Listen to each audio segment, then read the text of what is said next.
Hello everyone and welcome to my CBS Soaps official channel. I hope everyone is having a wonderful day. Before we begin, please hit the subscribe button and give this video a thumbs up. Thursday, October 16, 2025. Today on The Young and the Restless, Noah's doctor and a detective turn Nick and Sharon's world upside down. Mariah suggests Tessa shouldn't visit again, and Phillies needles Danny and Cricket about their wedding. At Crimson Lights, Danny and Christine go over their wedding preparations. He teases her about not choosing a dress yet. They kiss and canoodle and she mentions their bachelor and bachelorette parties. Danny relays that his best man has gone to Boston, but he put Michael in charge. As they discuss RSVPs, Phillies appears and asks, "Did you get mine?" She needles that she's not invited and wonders why she was the last to know about their wedding. Chris and Phillies exchange barbs as the redhead complains about the high-pitched chirping. Chris hopes she'll stay away from their wedding and out of their life completely.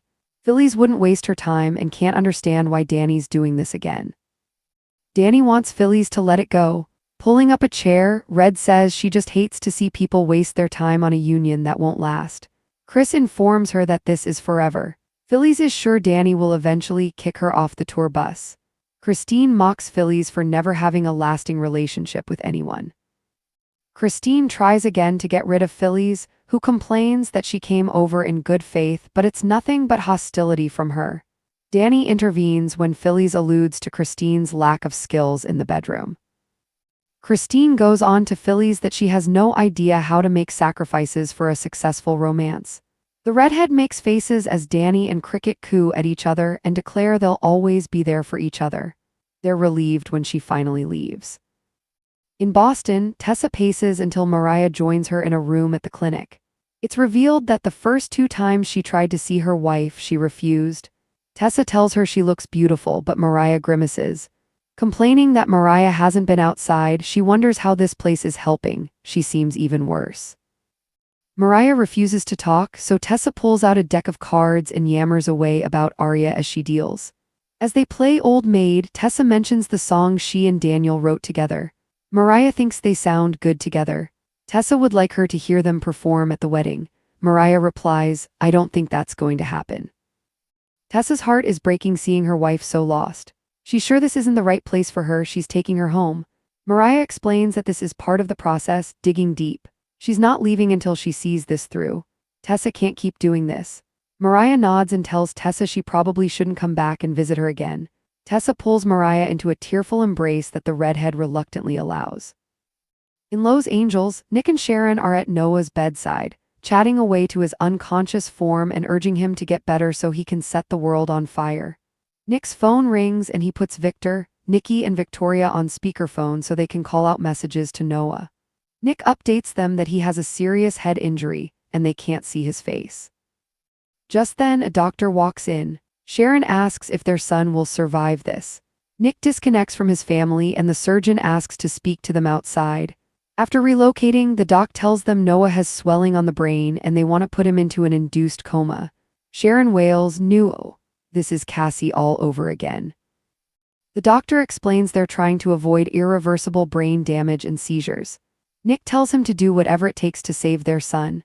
As the doc walks off, a nurse brings them Noah's personal belongings. Sitting, they open the bag and pull out a money clip, his cell phone, wallet, and the watch they gave him for graduation. Nick reads the inscription and they pray. Nick assures Sharon they'll get through this. At the ranch, Nikki and Victor want to head to Los Angeles, but when Nick calls back to update them on Noah's treatment plan, he simply asks that they find him the best brain specialist in the world. After they disconnect, Victoria tells Nikki that she'll send Claire to the hospital on the family's behalf. Nikki doesn't think Sharon and Nick would be able to come back from losing Noah. At the hospital, Nick and Sharon go over memories of Noah and Cassie when their family was happy and joyful. Look at them now. As Nick urges Sharon not to give up hope, a man appears. He says he's investigating Noah's crash. Nick asks, "Are you saying the police may suspect foul play?" At Crimson Lights, Christine tells Danny that Phillies is jealous of what they have. He says, "Forget about Phillies," and talks more about the old days. As much as Christine hated Phillies talking about them not making it the first time around, they're back together because they're built to last. Welling up, Christine tells Danny how much she's looking forward to becoming his wife. He says, "Not as much as me."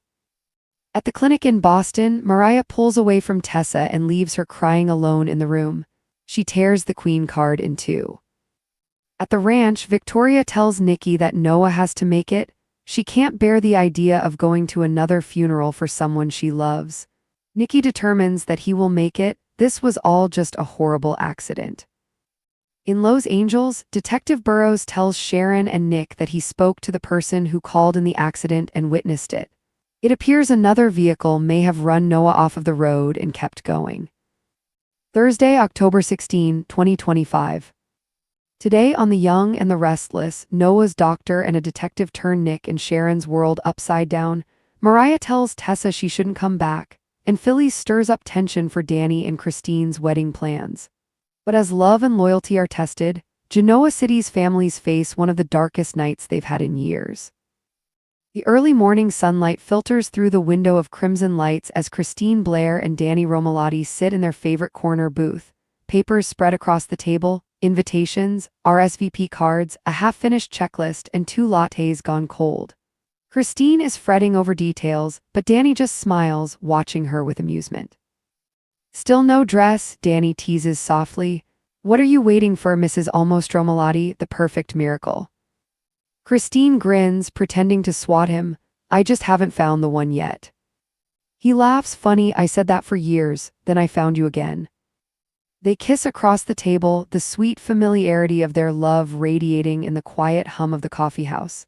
When they part, Christine whispers, I can't believe it's really happening. Danny says, after everything we've been through, this time it's forever. But before the moment can settle, a sharp, sarcastic voice cuts through the air, one that neither of them wanted to hear. Well, isn't this just adorable? It's Phyllis Summers, radiant in a red blazer, arms crossed, lips curved in a mocking smile. Danny stiffens, Christine exhales sharply. Phyllis, what are you doing here? Oh, just checking the mail, Phyllis quips. You know, to see if my wedding invitation accidentally got lost on its way to my house. Christine tilts her head. You're not invited, Phyllis. Phyllis fakes a gasp. Shocking. After all, we've shared so many warm, fuzzy moments over the years. The barbs start flying, quick, cutting, and with years of rivalry laced between every word.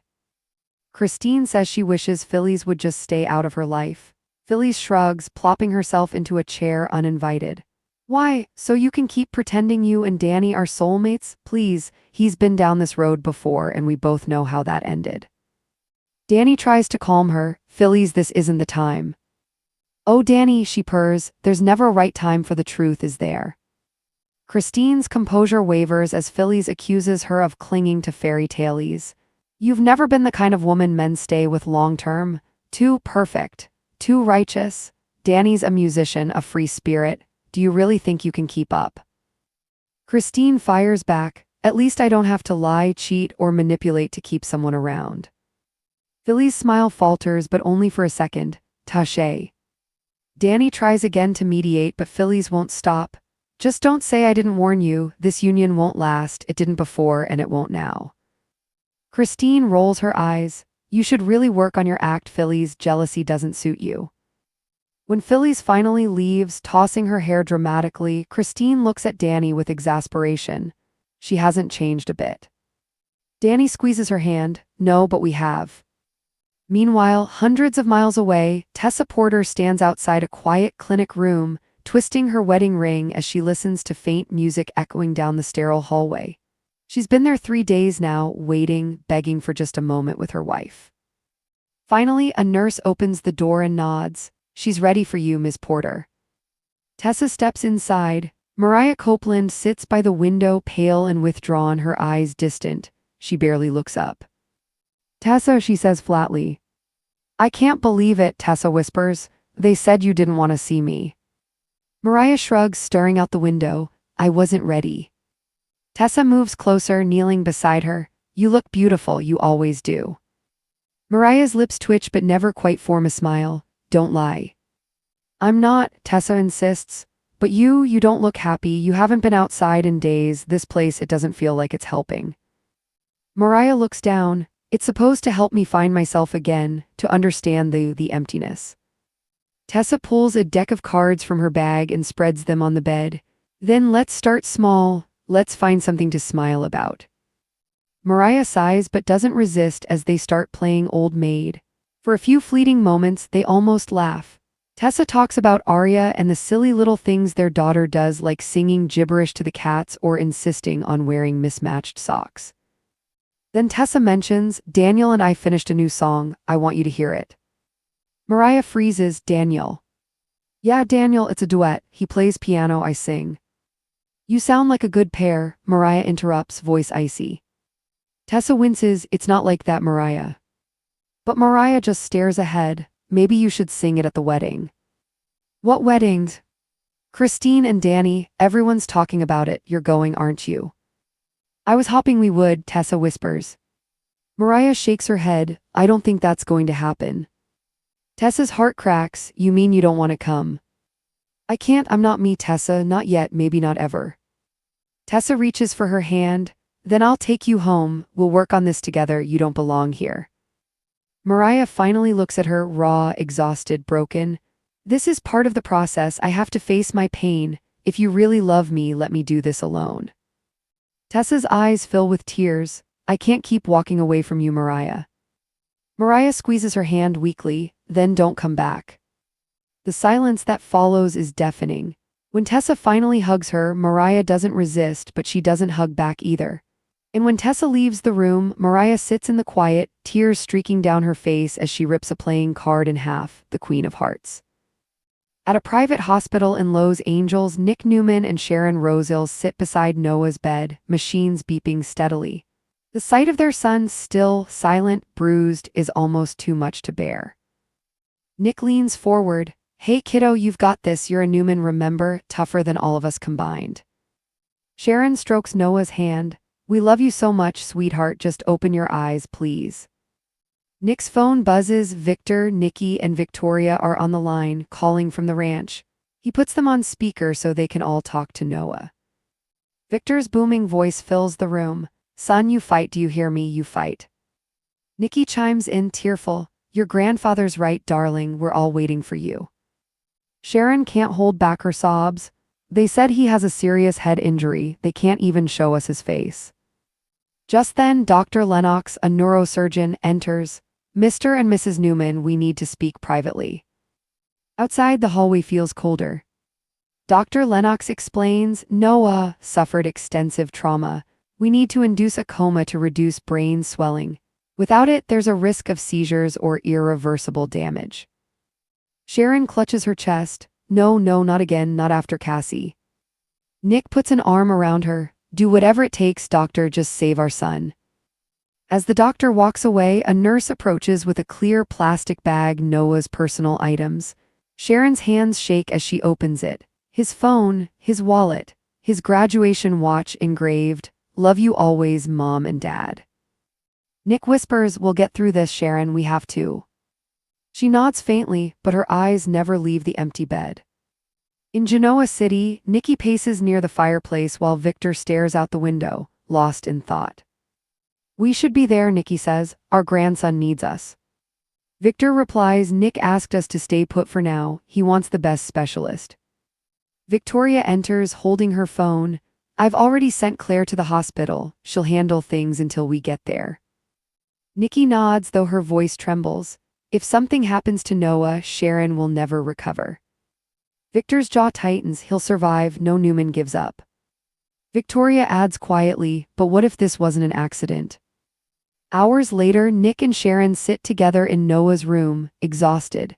They share stories of happier times, Cassie's laughter, Noah's first guitar, the summer family trips when everything felt simple. Then a man appears at the door. Mr. and Mrs. Newman, Detective Burrows, LAPD. Nick frowns. What's this about? I'm investigating your son's crash, the detective explains. We've spoken with the witness who called it in. It appears another vehicle may have been involved, one that forced him off the road. Sharon gasps, You mean someone did this to him? Burrows nods gravely, That's what we're trying to determine. Nick clenches his fists, Then find them, whoever hurt my son, they'll pay. The camera pans to Sharon's face, pale with fear. She whispers, Not again, please, not again. Later that evening, Christine and Danny return to Crimson Lights after a long walk in Chancellor Park. The tension from earlier has faded, replaced by calm. Forget Phillies, Danny says again. She's jealous, always has been. Christine nods. I hate letting her get to me. He smiles. She doesn't get to win, we do. She takes his hand, eyes glistening. You know, when we broke up the first time, I thought that was it. But here we are, older, wiser, and somehow still crazy enough to believe in forever. Danny pulls her close, not crazy, just lucky. As they kiss again, the camera pans across the cafe window, past the glowing lights, the shadows outside, and the faint reflection of Phillies standing just beyond the glass, watching them silently. At the clinic, Tessa sits alone in the waiting area, eyes red from crying. A nurse asks if she's okay, but she just shakes her head.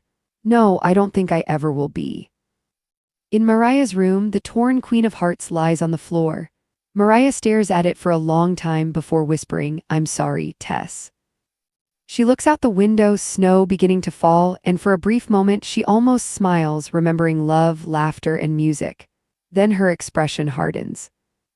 This is her new reality, and she's not sure Tessa belongs in it anymore. As night settles over Genoa City, Nikki pours herself a drink she doesn't touch. Victor places a hand on her shoulder. Our family's strong, he says softly. We'll get through this. Nikki nods, but at what cost, Victor? At what cost this time? Outside, the wind howls. Inside the hospital room, Noah's heart monitor beeps steadily and Sharon whispers to her unconscious son, come back to us, baby, please. As she speaks, the detective stands in the hall, reviewing a traffic cam image, a dark car speeding away from the crash site. The plate is partially visible and very familiar. He murmurs, well, looks like this isn't just an accident after all. Next on The Young and the Restless. Victor takes matters into his own hands, Tessa makes a shocking call to Devon, and Nick vows revenge as the truth behind Noah's crash begins to unravel.